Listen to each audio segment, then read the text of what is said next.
Hey everyone! Tonight we're drifting back to the land of pyramids, papyrus, and enough sand to guarantee you'll still be finding it in your shoes several millennia later. Ancient Egypt. Now, people often imagine it as a place of mystery and elegance. Gold masks, hieroglyphs carved in stately lines, graceful priests chanting in white linen robes, and of course Cleopatra looking dramatic with eyeliner sharp enough to kill a man at 20 paces. But the truth is, if you, a modern human, were dropped into ancient Egypt for even a single day, you would not be having a great time. In fact, you'd probably be begging to go back home before the sun had finished rising over the Nile.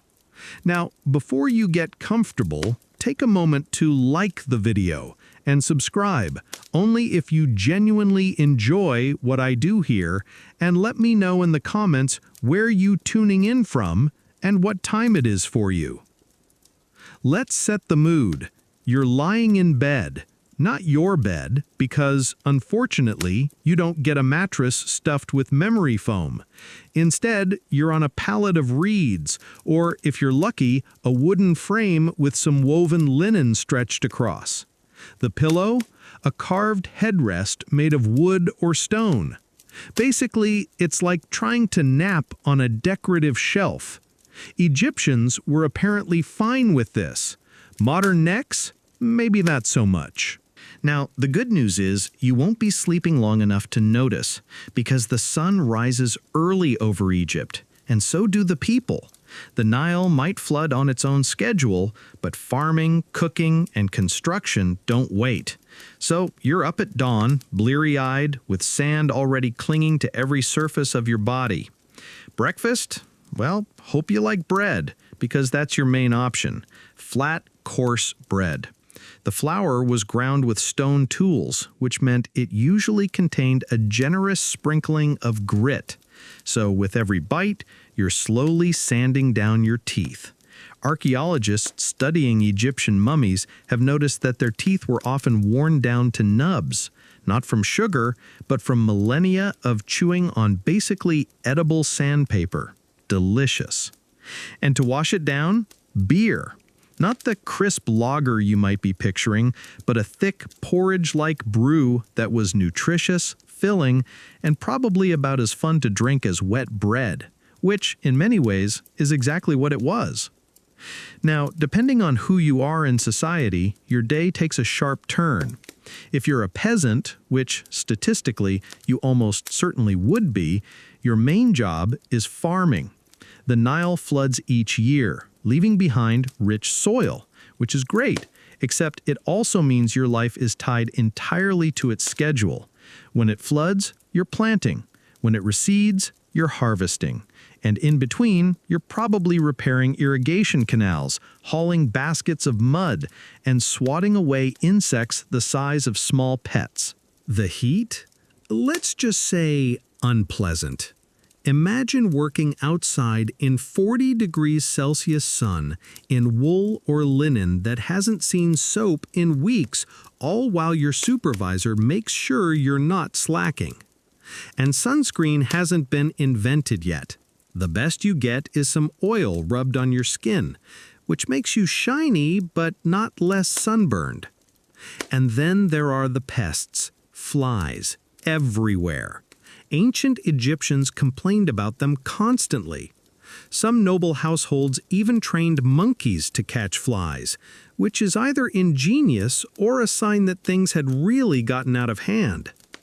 If you're unlucky enough to be on a building crew, say working on one of those glamorous temples or pyramids, your day is even worse. Forget the image of thousands of slaves whipped under the hot sun. Most labor was done by conscripted peasants working in shifts, sort of like national service, but with more heavy lifting and fewer benefits. You're hauling massive stones on sledges greased with water, straining every muscle, with supervisors shouting encouragement that probably sounded more like threats. And if you think OSHA safety standards are lacking today, Ancient Egypt would make you nostalgic for a hard hat. But maybe you're not a peasant. Let's say you're lucky. You're a scribe. This sounds better. You get to sit inside, away from the sun, with a reed pen and some ink, writing on papyrus. Sounds civilized. Except writing in hieroglyphs is not exactly straightforward. Each sign could represent a sound, a whole word, or sometimes just serve as decoration.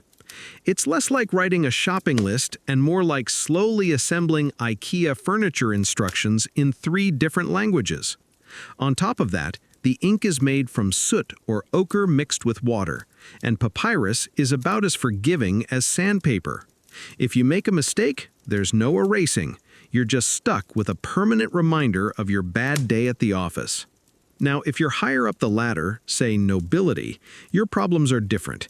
You're not hauling rocks, but you're also not lounging in luxury all day. You're managing estates, attending rituals, and trying to keep the pharaoh happy, which, considering pharaohs were considered semi-divine, was like working for a boss who was simultaneously your manager, your god, and your tax collector. Not stressful at all. And about the pharaohs. They're glamorous in hindsight, with their golden masks and monumental tombs. But in life, being pharaoh was basically being trapped in a job you couldn't quit.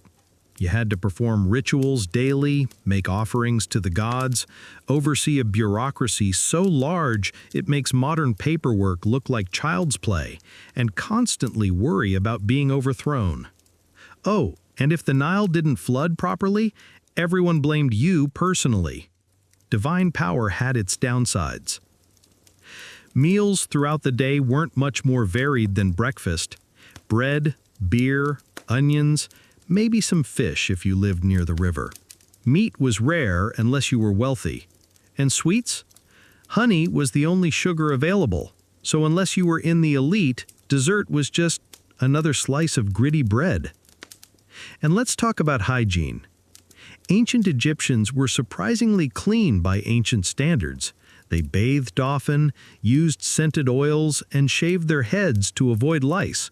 But still, you're dealing with desert dust, swampy irrigation canals, and a climate that never really lets you stop sweating.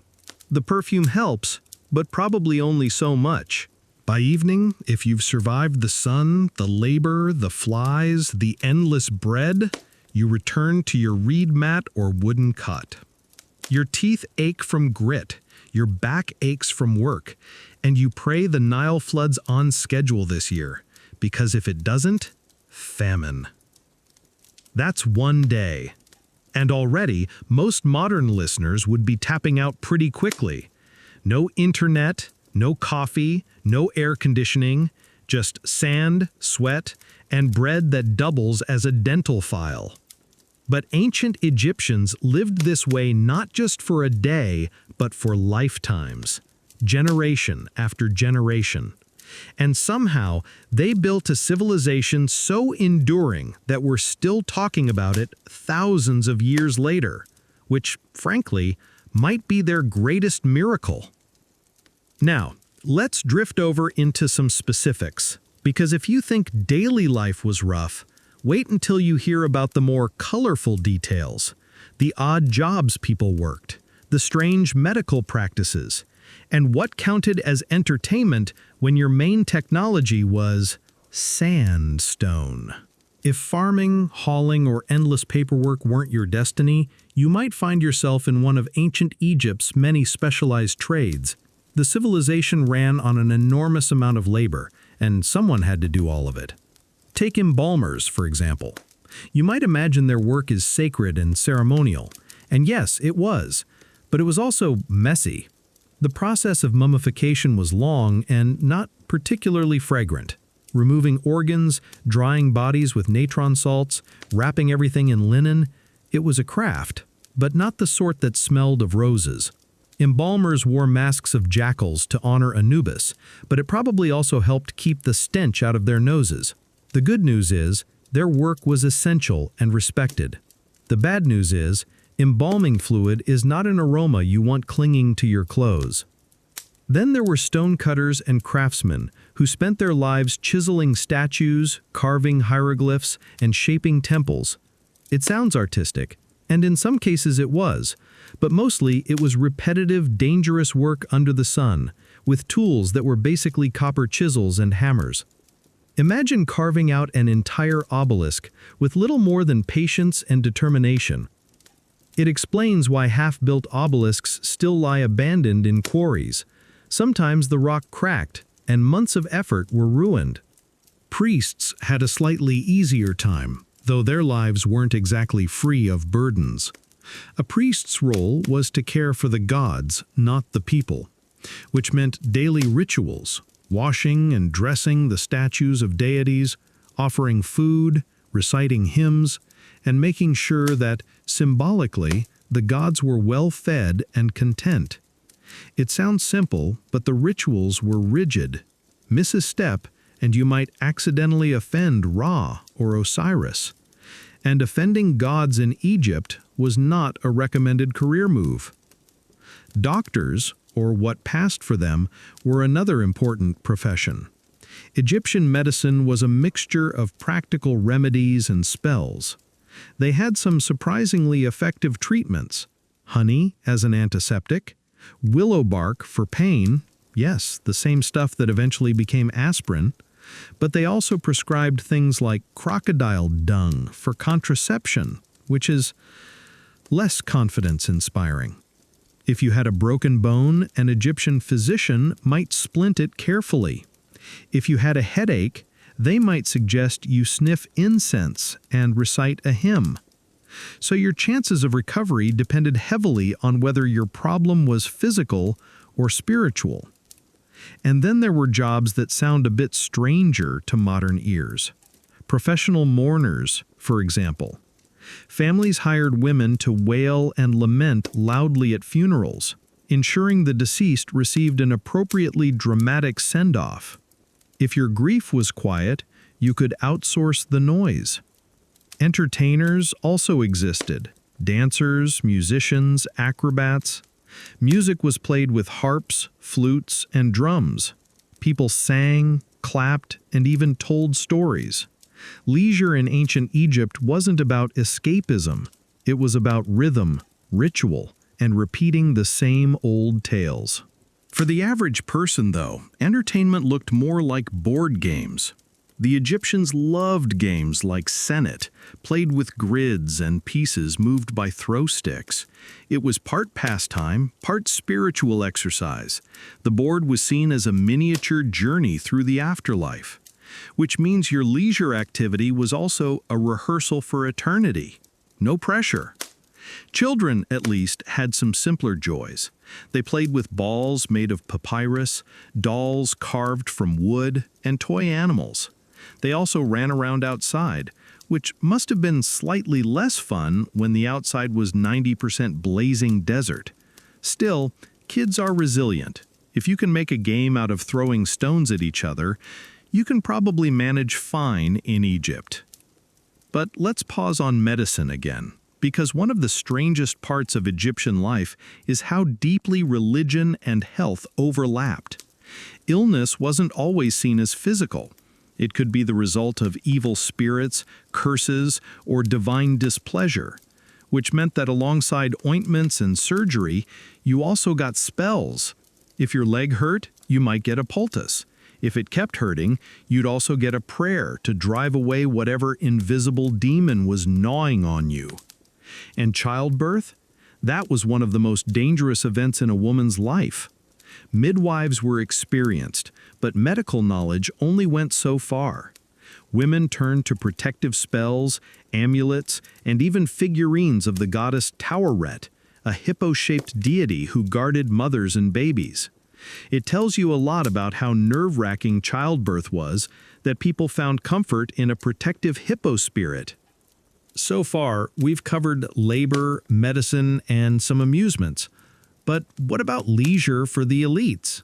After all, if you were wealthy, surely you had more options than board games and onion soup. And you did. Elite Egyptians loved hunting and fishing, not for survival, but for sport. Nobles are often shown in tomb paintings standing tall in boats, hurling spears at fish or birds, looking elegant while servants did the hard part. It was less about food and more about status. Banquets were another favorite. The wealthy threw elaborate feasts with roasted meats, wine, and music. Dancers entertained the guests, perfume cones melted on their wigs, and everyone ate until the beer jugs ran dry. But even these glamorous moments had downsides. Food poisoning wasn't rare, and drinking heavily in a world without hangover remedies, let's just say those banquet scenes probably ended less gracefully than the art suggests. As for religion, that was less leisure and more obligation. Festivals filled the calendar, each one dedicated to different gods. People marched in processions, carried statues of deities, played music, and burned incense. Sometimes offerings were simple. Other times they involved sacrifices, though often of animals rather than people. To the Egyptians, keeping the gods happy wasn't an optional, it was survival. Let's drift to one last corner: fashion. Because life in ancient Egypt might have been hard, but people still cared about appearances. Linen was the fabric of choice, light, breathable, perfect for the desert. Poorer people wore plain rough cloth. The wealthy had fine pleated linen garments that clung elegantly to the body. And wigs. Everyone, rich or poor, shaved their heads to keep cool and avoid lice, then wore wigs made of human hair or plant fiber. If you've ever wanted to picture Egyptian nobility, think shimmering linen robes, kohl eyeliner, and a very well-maintained wig. So, between work, rituals, games, and fashion, what you get is a society that was surprisingly complex, but also unforgiving.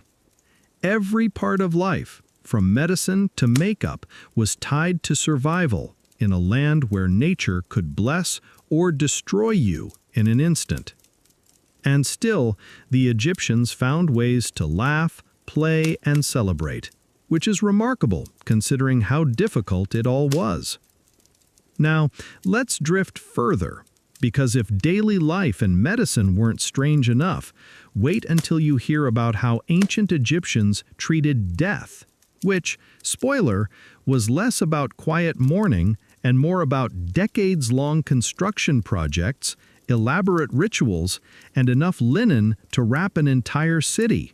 In most cultures, death is treated as the end, a quiet farewell, a short ritual, and then the living carry on. The Egyptians, however, decided to make it into a lifelong project. Dying wasn't a conclusion.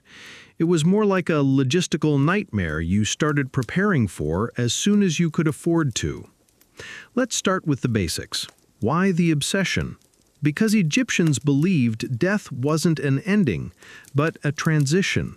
Life carried on in another world, the field of reeds, a kind of idealized Egypt with perfect harvests, endless sunshine, and no flies. But to get there, you needed preparation, and lots of it. That's where mummification came in. The body had to be preserved because Egyptians believed the soul, or rather the multiple parts of it, still needed a physical anchor.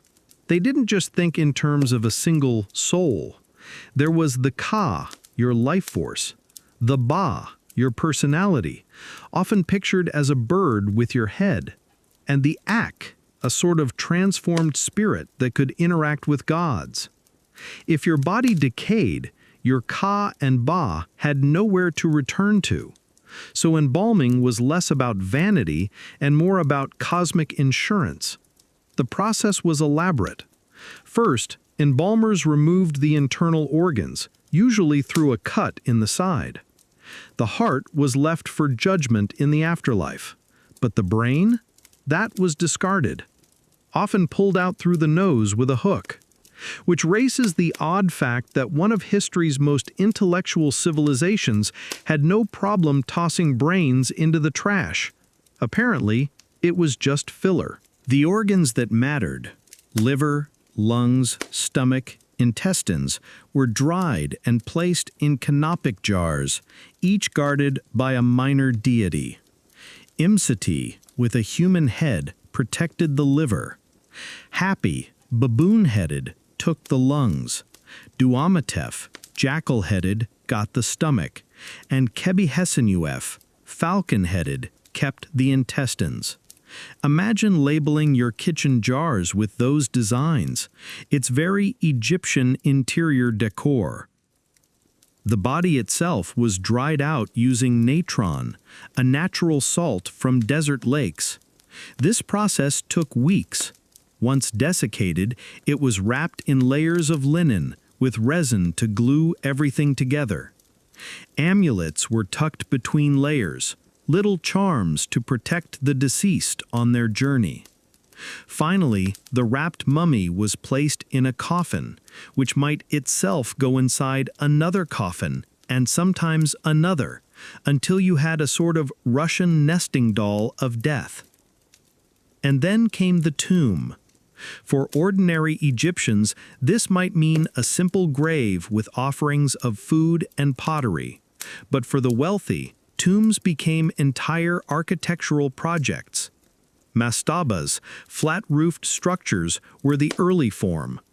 Over time, these evolved into pyramids, the most famous being, of course, those at Giza.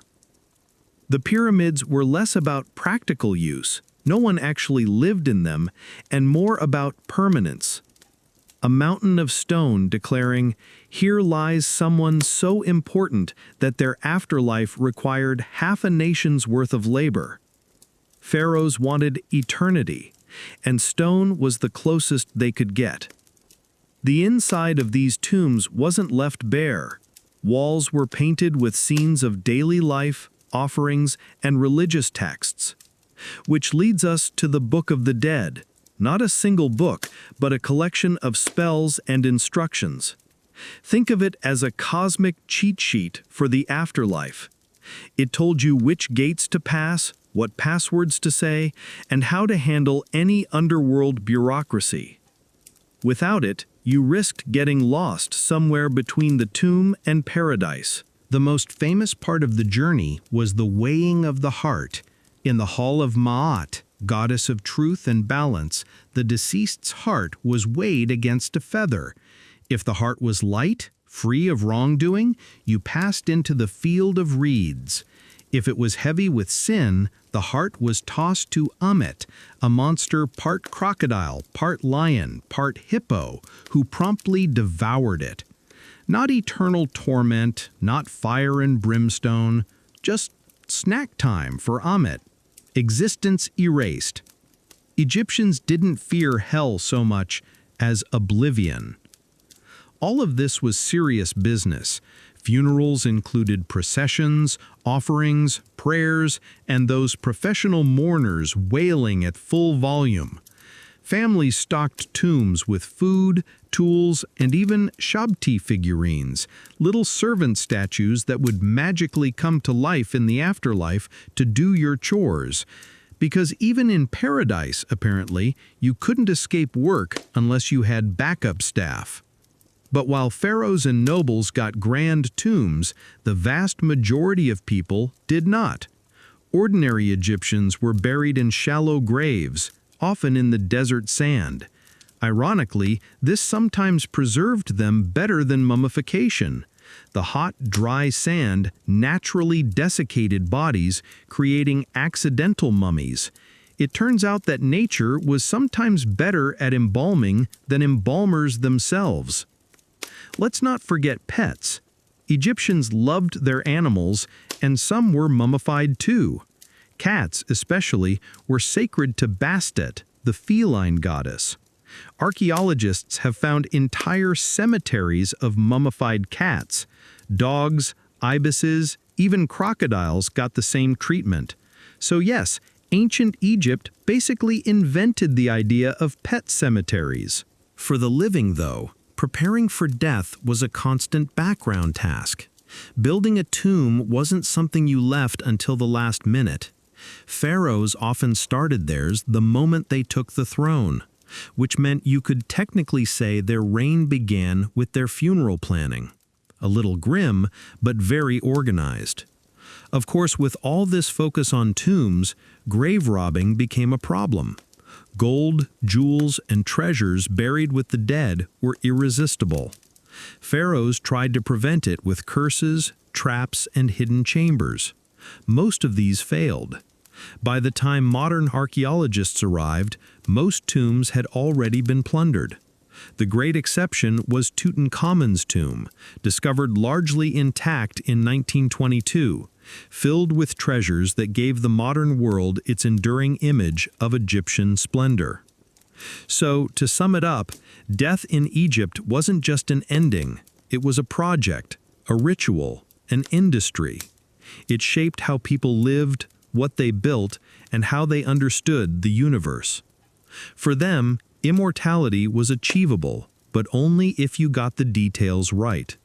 The body preserved, the tomb supplied, the spells memorized, the heart kept light.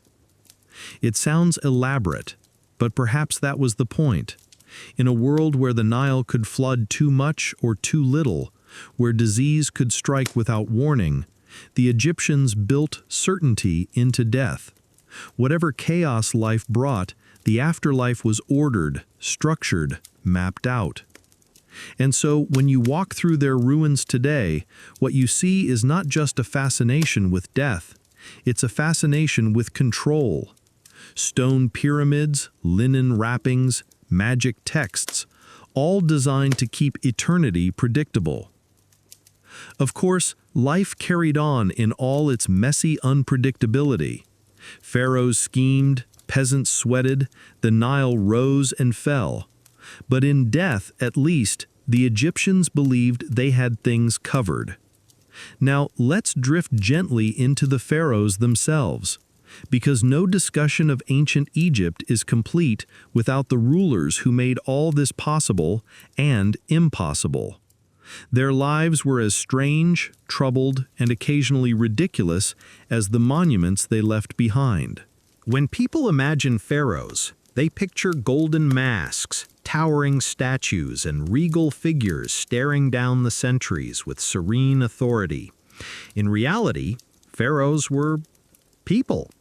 Yes, they were wrapped in divinity, considered the children of the gods, responsible for upholding Maat, the cosmic balance of order and truth. But they also got sick, made bad choices, and sometimes looked less like living gods and more like tired bureaucrats with eyeliner. Let's start with their most famous problem, dynastic inbreeding. Egyptians like to keep power in the family, very literally.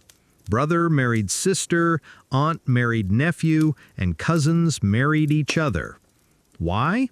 To keep the royal bloodline, quote, pure. The gods had married their siblings, after all, so the pharaohs followed suit. What could go wrong? Well, genetics. Take the Ptolemies, the dynasty that ended with Cleopatra. They married siblings so often that by the later generations, the family tree looked more like a family stick. It's no wonder many pharaohs ended up with fragile health, odd features, or simply short reigns. It was divine in theory, but biologically less ideal. Speaking of Cleopatra, let's pause on her. She's often remembered as a femme fatale, dazzling men like Julius Caesar and Mark Antony.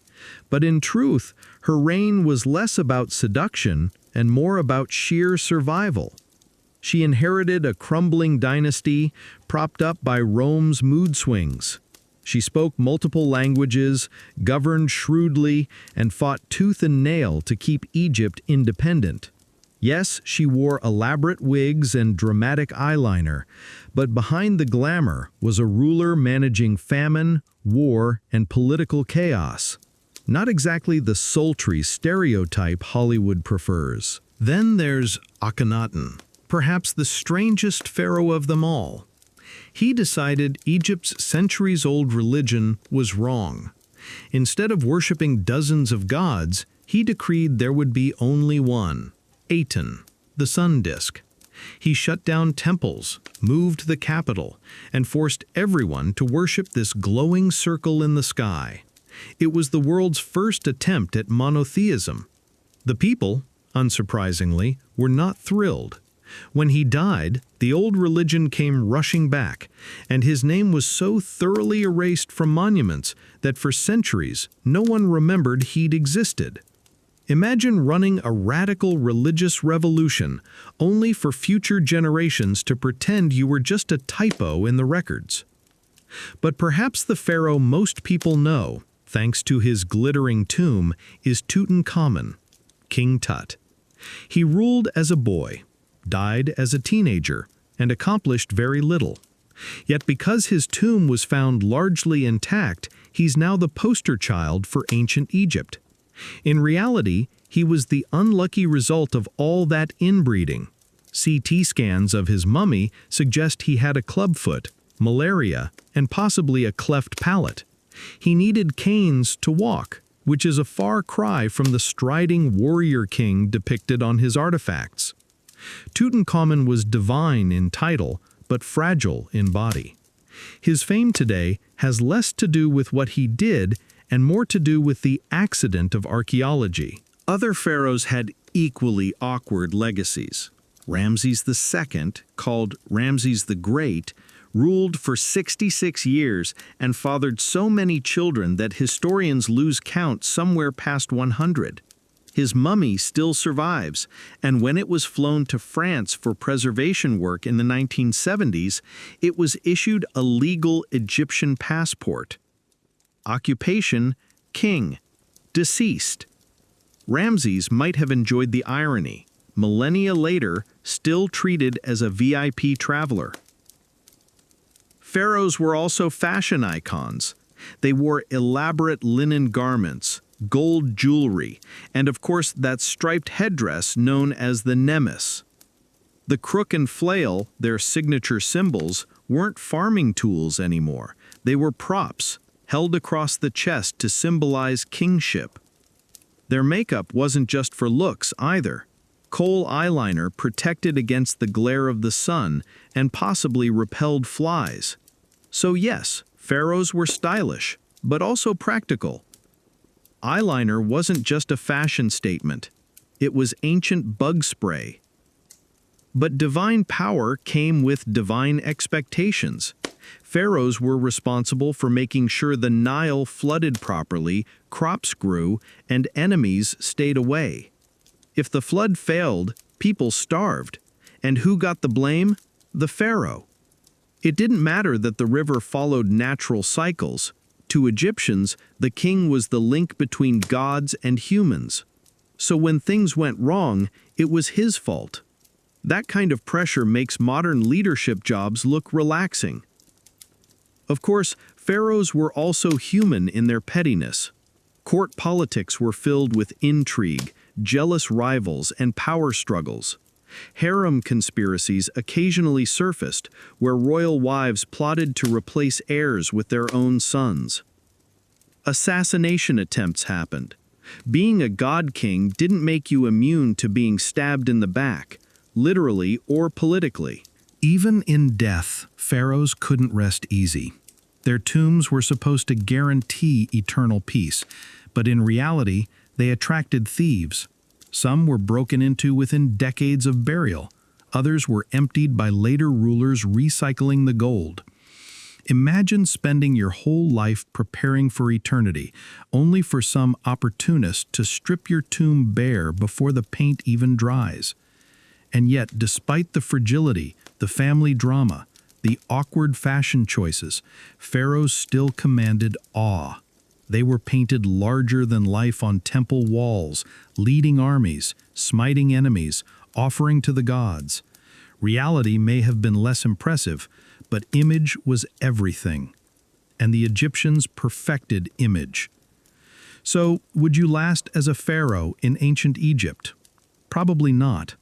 The pressure, the rituals, the endless ceremonies, the risk of conspiracies, it was a heavy crown. And given how many pharaohs died young, fell ill, or were erased from history, Divine kingship was less glamorous than it looked.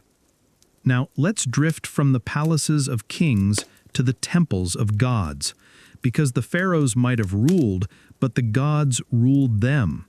And Egyptian religion, with its animal-headed deities, elaborate myths, and surprisingly practical morals, was an entire universe in itself.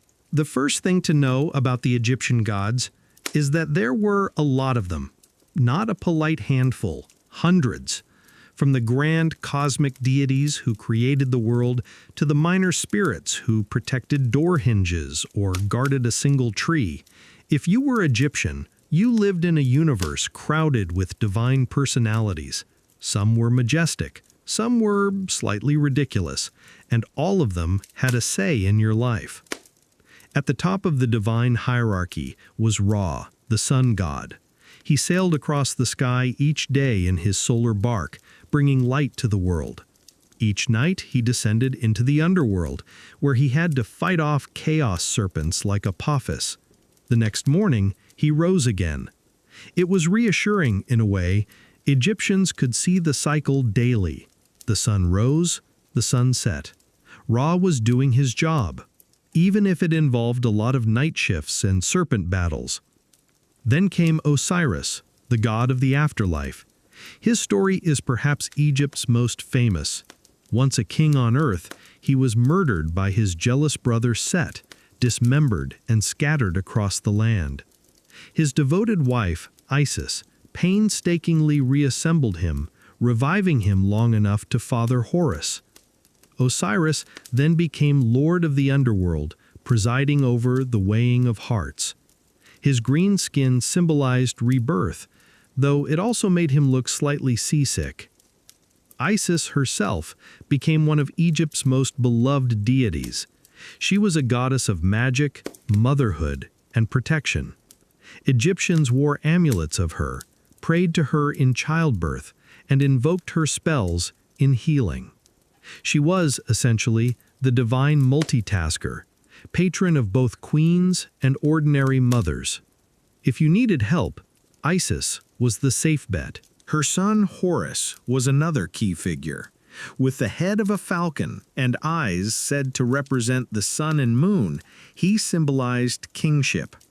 Pharaohs called themselves sons of Horus to legitimize their rule.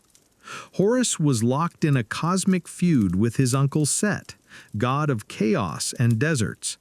Their battles were messy, involving gouged eyes and lawsuits in divine courts. In the end, Horus won, but the scars remained. His eye, torn out in battle, was restored and became a protective symbol still known today as the Eye of Horus. Set, meanwhile, was one of Egypt's most complicated gods. He represented chaos, storms, and foreign lands. Not evil exactly, but disruptive. Early Egyptians respected him as necessary, the desert counterpart to fertile lands. But over time, his reputation soured.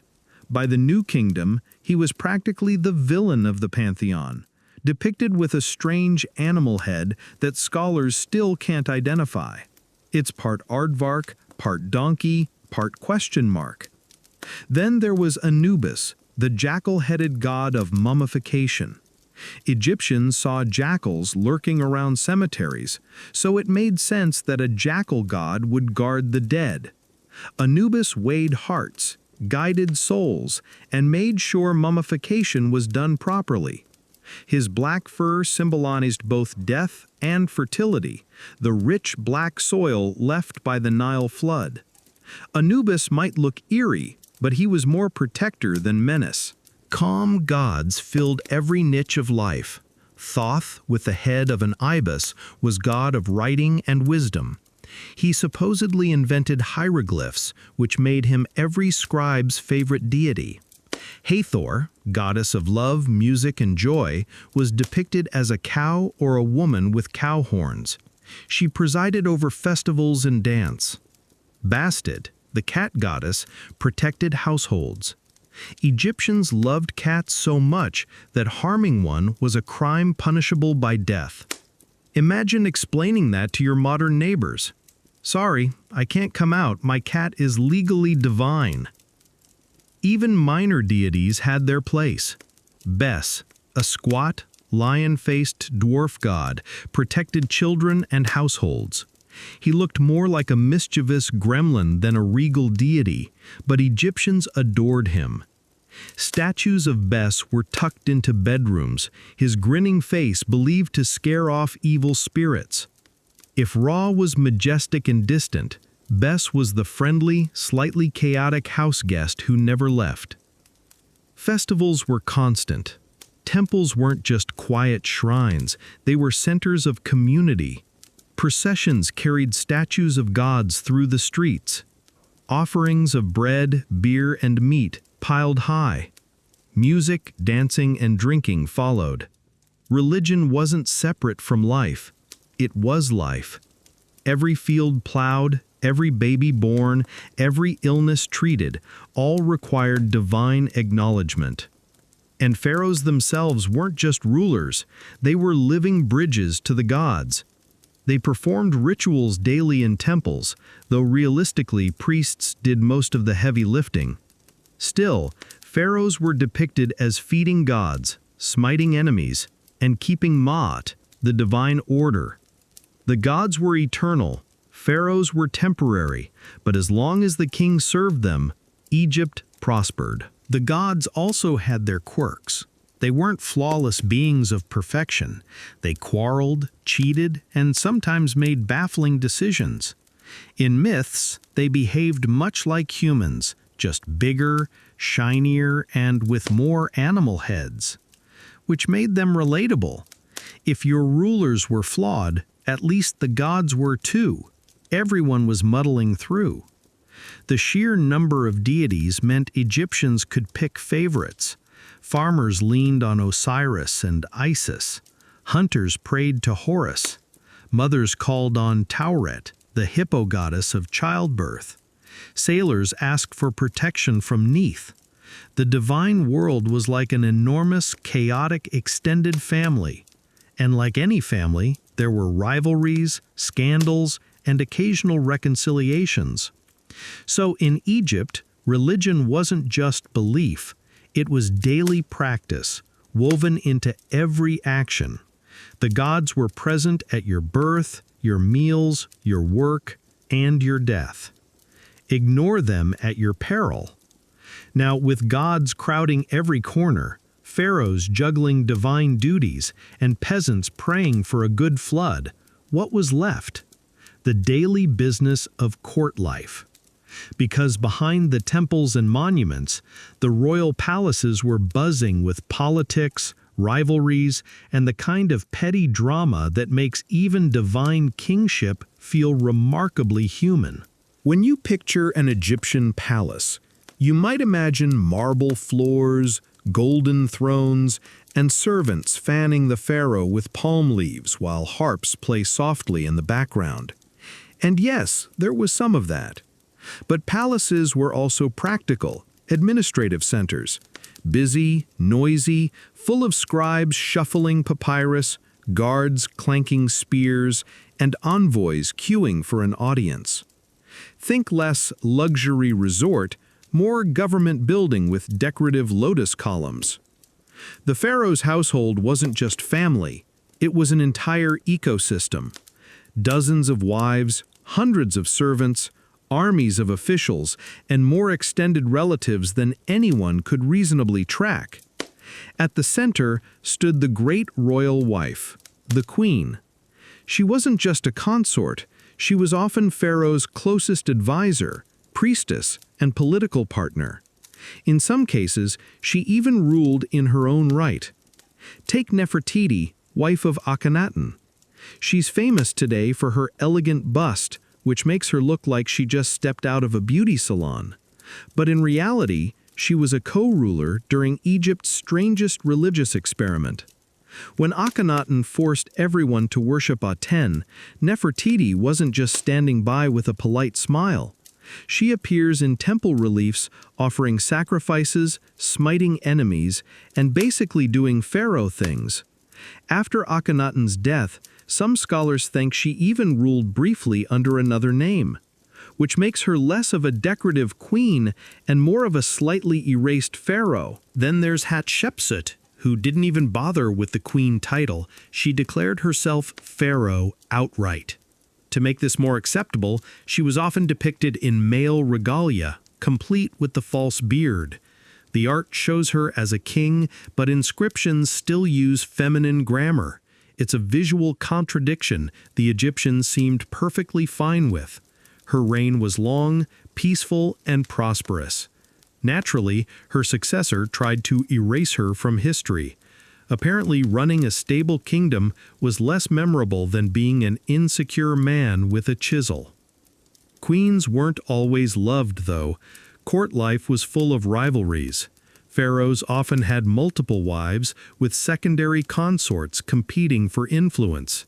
Each wanted her son to become the next pharaoh, which meant the palace could feel less like a royal residence and more like a high-stakes daycare, with mothers steaming behind every colonnade.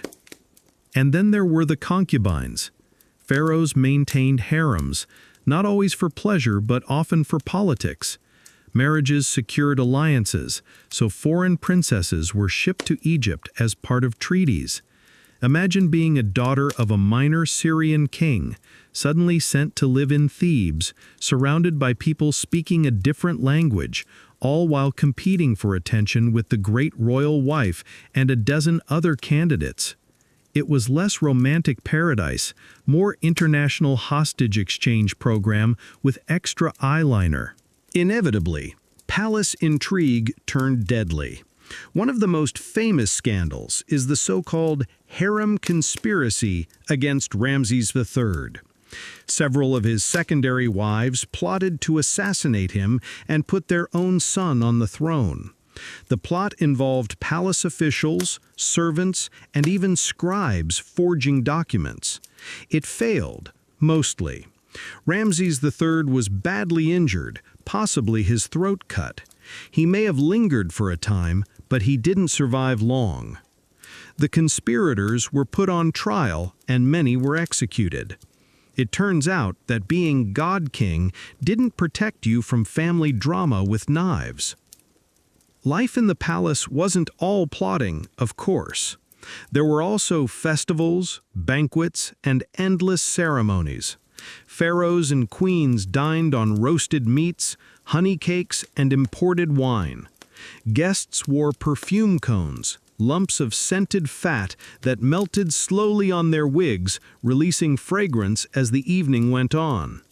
It probably felt less glamorous than it sounds. Imagine sitting at a banquet while butter melts into your hair. The art makes it look elegant. Reality was likely sticky. Children in the palace grew up surrounded by tutors, nurses, and guards. Royal sons were trained in military skills and administration. Daughters were educated in ritual and ceremony. Some royal daughters even married their own fathers or brothers because dynastic neatness mattered more than personal comfort. A modern listener might call that horrifying.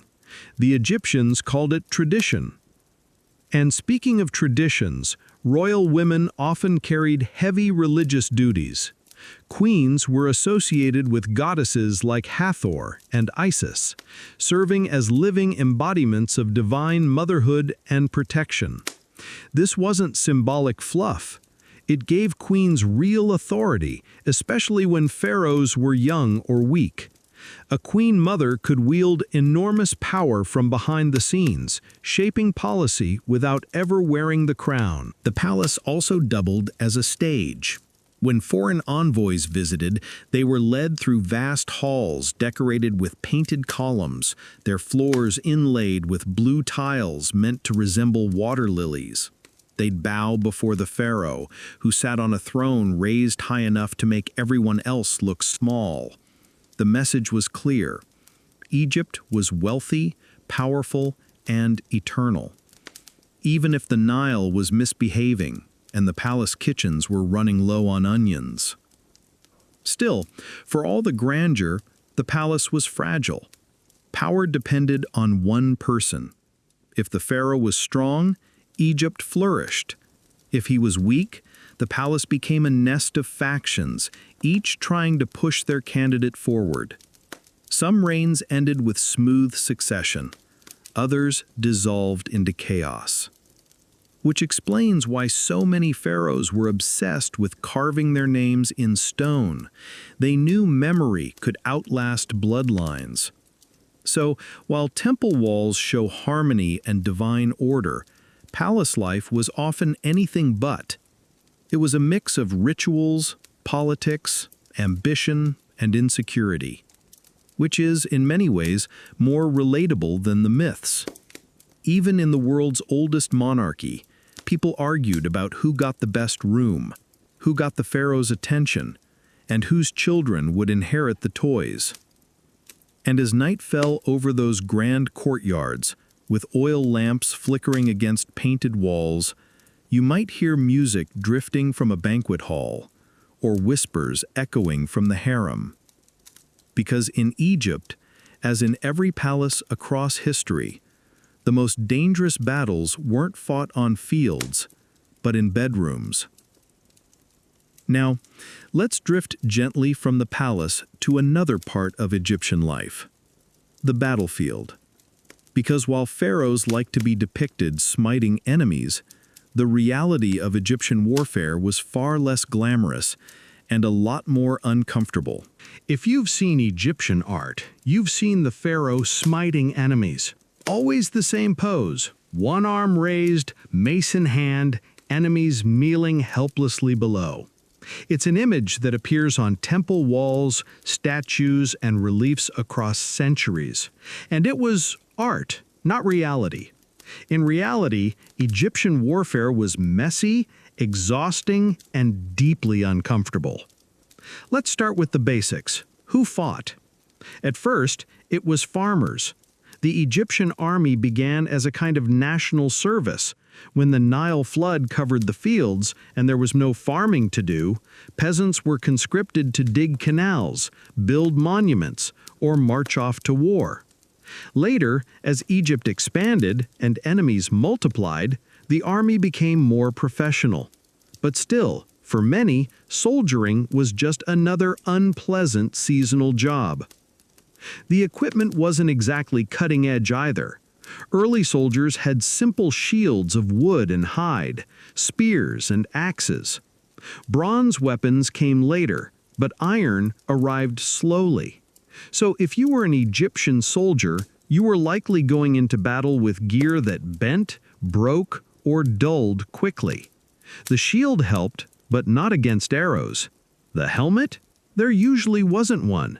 Which means battle was less about elegant duels and more about praying you didn't get hit in the head too early. Now, Egyptians did have one technological advantage: chariots. These weren't like the massive war wagons of movies. They were light, two-wheeled vehicles pulled by horses, carrying an archer and a driver. They gave mobility and firepower, allowing Egyptian forces to sweep across the battlefield. They looked impressive in art, but riding one at full speed while trying to shoot a bow was less cinematic and more bone-jarring. Chariot warfare was as much about balance as accuracy. Fall out, and you were trampled by your own horses if you were unlucky. Battles themselves were rare, but heavily celebrated. Egyptians weren't as war-obsessed as some later empires. Their wars were usually defensive, against Libyan raiders, Nubian tribes, or Asiatic kingdoms. When pharaohs did go on the offensive, it was often for resources, tribute, or to show dominance. Campaigns into Syria and Palestine became more common under the New Kingdom, with pharaohs like Thutmose III leading long expeditions. These were presented as epic conquests. In practice, there were dusty marches, sieges, and occasional skirmishes, followed by lists of tribute that pharaohs claimed as personal victories. The most famous Egyptian battle is probably Kadesh, fought around 1274 BCE between Ramses II and the Hittites. Ramses claimed victory, of course, carving reliefs of himself heroically charging the enemy single-handedly. In truth, the battle ended in a stalemate. Both sides eventually signed one of history's first recorded peace treaties, which was a sensible outcome, though less dramatic than the propaganda. For the average soldier, glory wasn't the point.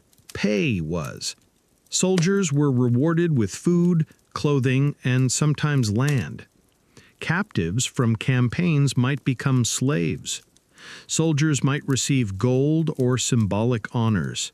But the reality of marching under the desert sun, sleeping rough, and fighting with unreliable weapons was far from glorious. Imagine trudging across Syria in sandals, carrying a shield heavier than your rations, while the pharaoh back home rehearses his victory pose. And disease was always the real enemy. Armies lived in camps where hygiene was minimal. Dysentery, fevers, and infected wounds killed far more soldiers than arrows. Even successful campaigns left armies depleted, not by enemies, but by their own stomachs. The symbolism of war mattered more than the fighting. Pharaohs were depicted trampling enemies underfoot, often foreigners shown with exaggerated, unflattering features.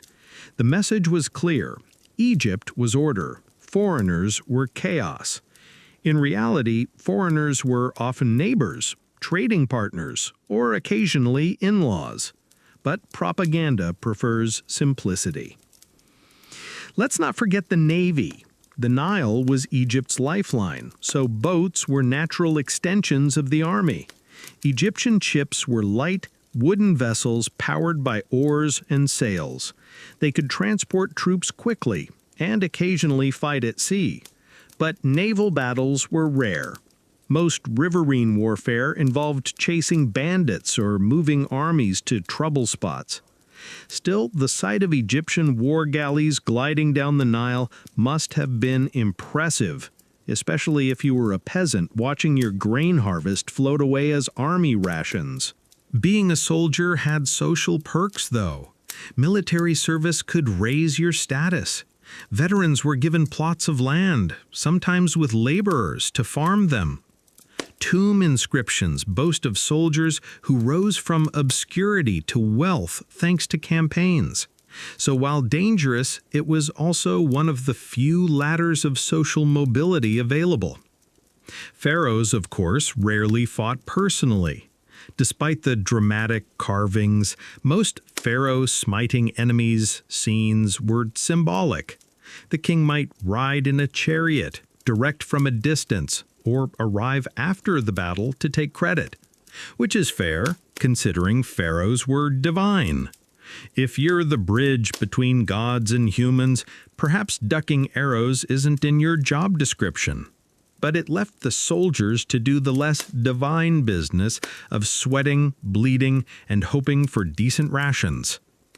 And after the fighting, life didn't get much easier. Campaigns dragged on.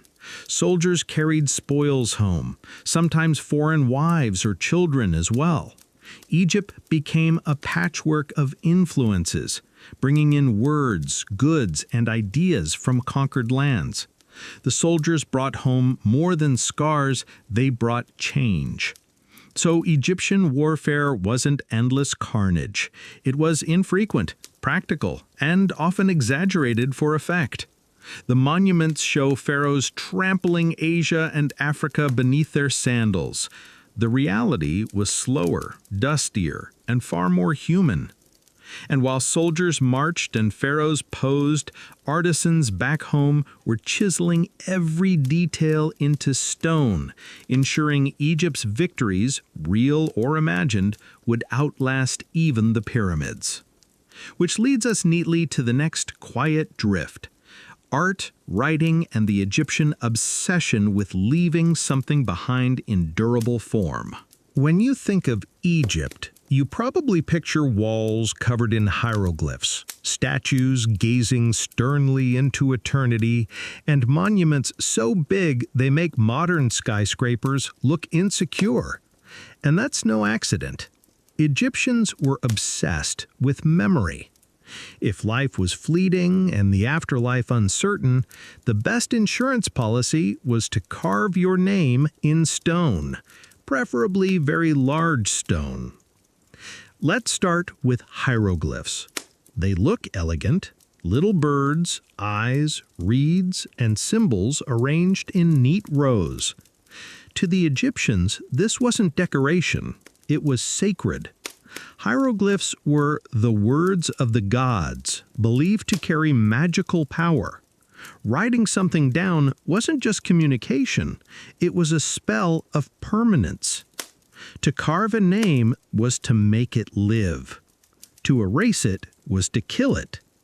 Which is why defacing someone's inscriptions was the ultimate form of damnatio memoriae, history's pettiest erasure. Learning to write wasn't easy. It required years of training under harsh scribes. Students practiced on pottery shards, writing "I will not talk in class" in hieroglyphs instead of chalk. The hieroglyphic system itself had hundreds of signs, each with multiple uses. A duck might mean duck or just the sound saw, depending on context. Imagine trying to learn English if every word was also a doodle of an animal. Scribes were the elite of bureaucracy, and they knew it. They even wrote smug poems about how much better their jobs were than farming, which, to be fair, they probably were. For everyday use, Egyptians didn't bother with full hieroglyphs. They used quicker scripts, hieratic for religious texts, and later demotic for administration. These were faster, more practical, and less likely to make your wrist ache. Still, the grand monuments kept their hieroglyphs, because when you're declaring your glory to eternity, you want the fancy handwriting. And monuments were everywhere. Pharaohs built temples, obelisks, and statues at a pace that makes modern construction look lazy. Each ruler wanted to outdo the last. If your predecessor built a temple, you added a bigger one next to it. If they carved their name on a wall, you carved yours right over it. The result is a palimpsest of egos in stone. Kings elbowing each other for space on the same block. The pyramids are, of course, the most famous monuments. They started with Djoser's Step Pyramid, designed by Imhotep, the world's first recorded architect. From there, pyramids grew smoother, bigger, and more ambitious. By the time of Khufu's Great Pyramid at Giza, the Egyptians had perfected the art of piling up limestone until it touched the sky. The fact that it still stands today, despite weather, earthquakes, and centuries of souvenir hunters, says something about Egyptian determination. Or stubbornness. Probably both. But pyramids weren't the only game in town. Temples were equally impressive. Karnak, Luxor, Abu Simbel. Vast complexes of columns, statues, and sanctuaries. They weren't just religious sites. They were political propaganda. Each column declared Pharaoh's power. Each statue shouted, "Look at me, I'm eternal." Priests kept them running, but the buildings themselves were monuments to ambition. Statues were another favorite. Pharaohs loved being immortalized in stone, usually looking 20 years younger and twice as muscular as reality. Even Tutankhamun, fragile and cane-dependent, was shown striding confidently into battle. Accuracy wasn't the point. Image was. Egyptians perfected Photoshop, only theirs involved chisels and granite. Color mattered too. Egyptian art wasn't pale stone. It was painted brightly, reds, blues, greens, golds. Gods had specific colors. Osiris was green, Ra was gold, Anubis was black. Men were often painted reddish-brown, women lighter, perhaps reflecting roles in labor or simply artistic convention. Even hair was colored. Wigs could be painted jet black or dark blue, giving statues a strangely fashionable appearance. The rules of art were rigid. Pharaohs were always shown larger than everyone else. Figures were drawn in a distinctive style, heads and legs in profile, eyes and torsos facing forward. It looks strange to modernize, but it wasn't clumsiness. It was deliberate, a way of showing the most recognizable parts of the body at once. Egyptians weren't aiming for realism. They were aiming for clarity and eternity. And clarity extended to who got depicted at all. Nobles had their tombs painted with scenes of farming, banquets, and fishing, not because they wanted fond memories, but because Egyptians believed these images would come to life in the afterlife. Paint a picture of bread, and you'd have bread forever. Paint a servant, and they'd serve you eternally. Which makes Egyptian art the world's earliest form of magical 3D printing. Even graffiti was eternal. At Abu Simbel, later visitors carved their own names into the walls, leaving records of Greek, Roman, and even 19th century tourists who couldn't resist the urge.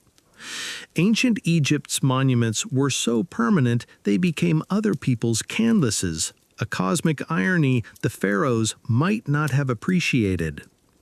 But beyond kings and gods, art also recorded the ordinary. Animals, workers, musicians all appear in tombs. The Egyptians understood that eternity wasn't just about rulers, it was about life itself.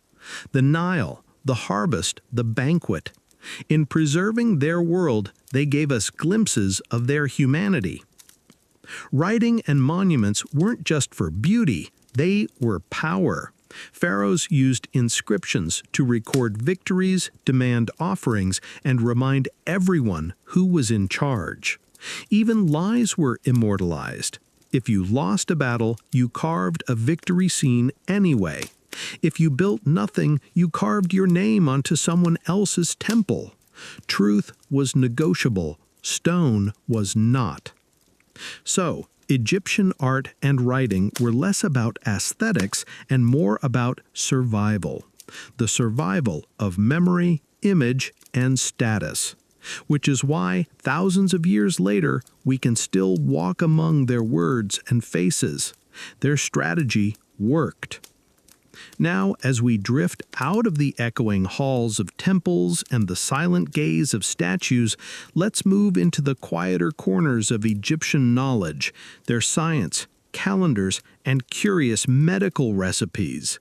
Because if you thought embalming fluid was strange, wait until you hear what they prescribed for headaches. For a civilization thousands of years old, Egypt had a remarkably practical approach to science. They weren't theorists in ivory towers, they were problem solvers. The Nile floods, the sun rises, bodies need preserving, so you measure, record, and tinker until you find something that works.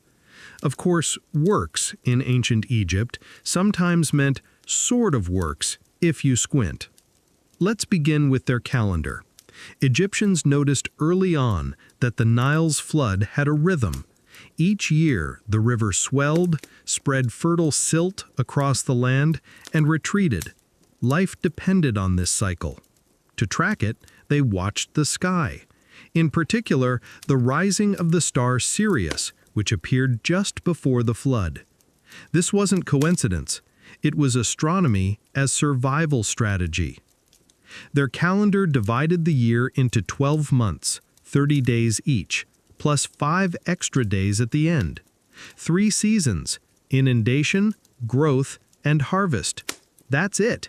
Practical, simple, and tied directly to the Nile. No endless debates about leap years, just Sirius, the river, and your crops. And if the floods didn't arrive on schedule, well, the calendar was still right. Nature, not so much. They also had a knack for geometry. When you're building pyramids, you need to know your angles. Surveyors used ropes, knotted at intervals, to measure land. After each flood, they remarked field boundaries, since the river tended to rearrange property lines. The word geometry itself, measuring the earth, fits perfectly. For Egyptians, math wasn't abstract, it was practical. You either got your angles right, or your obelisk fell over. And architecture, well, it speaks for itself. The Great Pyramid of Khufu was built with astonishing precision, aligned to the cardinal points. Blocks weighing tons were hauled into place with sledges, ramps, and sheer determination. We still don't fully understand all the methods, which is why conspiracy theorists like to suggest aliens. The real answer is less glamorous. Generations of workers, sweat, ropes, and clever engineering. Aliens didn't need to show up when thousands of human backs would do. Medicine, though, is where things get both impressive and odd. Egyptian doctors kept records of cases and treatments, some of which are remarkably modern. They knew how to set broken bones with splints, how to use honey to clean wounds, how to treat digestive troubles with herbal remedies. They even performed rudimentary surgery. But then you find the less convincing prescriptions. Toothache? Try a paste of ground mice. Contraception? Insert a mixture of honey and crocodile dung. Yes, you heard that right. Someone, somewhere, decided reptile excrement was a good way to prevent pregnancy. It's possible it worked, but only because the experience itself killed the mood. Other remedies were part medicine, part magic. Illness wasn't just physical, it could be caused by spirits, curses, or the wrath of gods. So, alongside herbs, you'd recite spells. A potion for stomach pain might come with an incantation against the demon thought to be nibbling at your insides. To modern ears, it sounds strange, but in a world where unseen forces ruled everything, it made perfect sense. Egyptian knowledge also extended to cosmetics, which doubled as healthcare. Kohl eyeliner wasn't only fashionable, it helped reduce glare from the sun and may even have had antibacterial properties. Perfumed oils moisturized skin and masked the less pleasant smells of daily life. Wigs weren't just stylish. Shaving heads prevented lice, and wigs kept you from looking unfinished. Science and vanity walked hand in hand. And then there's astronomy. Egyptians mapped the stars not for idle curiosity, but for agriculture and religion. Temples were aligned with celestial events. The rising of Sirius wasn't just a calendar marker, it was woven into mythology. The heavens were another stage for gods, each star and planet part of a cosmic drama. If you looked up at night, you weren't just stargazing, you were watching divine order unfold. But Egyptian science wasn't all solemn. Some of it feels strangely playful. Take their love of lists, medical papyri, catalogs of plants, manuals of spells. They compiled knowledge meticulously, even when half of it was questionable. It's as if they thought, better record the crocodile dung recipe, just in case it does work. Of course, not everyone got access to this knowledge. Scribes and priests controlled the texts. Ordinary people relied on folk remedies passed down through families, which meant a scraped knee might get treated with honey in one house and cow fat in another, depending on how confident your grandmother felt that day. Still, the Egyptians built a foundation of practical science that influenced later cultures. The Greeks admired their knowledge, even if they made fun of the stranger remedies. Roman writers described Egypt as a land of wisdom, even while mocking its eccentricities. And modern researchers, peering into medical papyri, still find insights buried among the spells. So, Egyptian science was a blend, half observation, half incantation. It worked often enough to keep a civilization alive for 3,000 years, which, in the end, is the only measure that really matters. Now, as we drift out of the libraries and workshops, let's meander into the quieter side of life, Egyptian leisure.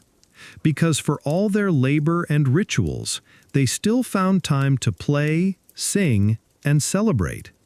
And those small moments might tell us more about their humanity than all the pyramids combined.